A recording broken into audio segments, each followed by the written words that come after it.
Hi authors, I'm Tiffany Yates Martin, the founder of Foxprint Editorial and a career editor, and this is Editing Quick Tips. Today I wanted to give you a little kind of point of view hack. Point of view is a huge topic, and this isn't going to be kind of a comprehensive review of it, but I did want to offer you something to keep your point of view from slipping, head hopping, or going into mind reading or externalization or weak point of view, any of the usual point of view slips.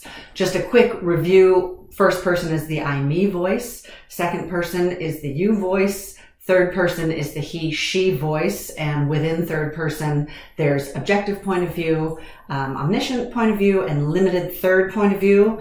And then a little subset of limited third would be deep point of view. So we're not going to talk about second person, the you voice. That's not really used in modern publishing. We're not going to talk about objective. That's kind of the distant journalistic voice that's just reporting on events, but not offering any kind of perspective on them. So that's also not really popular in modern literature. So we're just going to deal with first, third, meaning limited third and deep third and omniscient third. But here are your hacks. I like to think of it as thinking of yourself as a camera or Ant-Man, just something that you're the device by which the story is being told. You're the conduit. So in first person point of view as Ant-Man or the camera, you live inside the character herself or himself. You actually become that character. That story is told in the voice to all intents and purposes as if the narrator is that character and the author is that character. So you can only perceive anything if the camera is confined inside, becomes part of the fabric of that character's brain, then you can only know, perceive, see, understand anything that they do.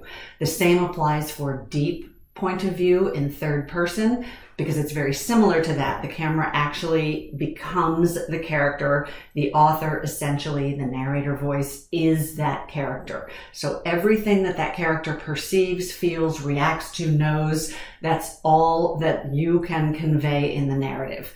In third person omniscient, that's sort of the God voice where you can know anything at all.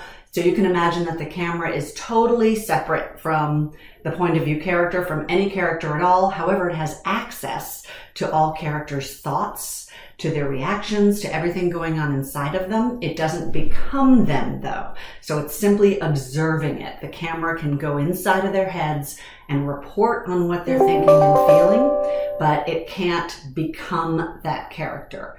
And then in limited third person, the camera or Ant-Man is tethered to that character. You can also still fly in and out of that character's head and understand their thoughts and report back on them in the narrative, but you can't think them directly as you can in deep third or first person. And you also can't understand, you can't flit into anybody else's head. So if you're constantly tethered to that person, you can be inside of them. You can also share their perspective. However, in this voice, because you are a separate entity, unlike in deep third point of view, you can also swivel the camera elsewhere. So if the character is not noticing something, you as the author / narrator can notice something. In deep point of view or first person, for example, if the character is unaware that a spider is crawling across the floor toward them, then you can't report on that in the narrative because you are, to all intents and purposes, confined to their perceptions.